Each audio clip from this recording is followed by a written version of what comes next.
In this video, we will show you how to replace your outside mirror glass. Let's get into it. Okay friends, it's time to get started on replacing our mirror glass.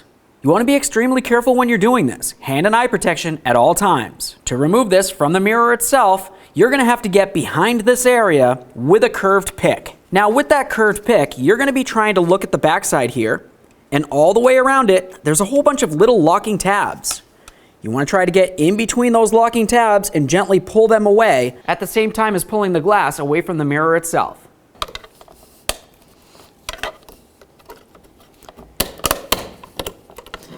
There we are. Let's go ahead and pull that right off of there. All right, friends, now it's time to install our brand new mirror glass.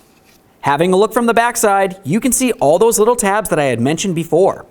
Those need to fit around this circular area as you press it into position.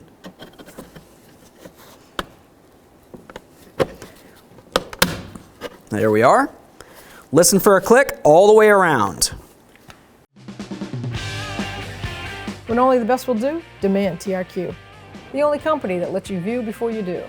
TRQ is committed to offering the highest quality aftermarket auto parts that are engineered for peace of mind. Thanks for using and viewing with TRQ.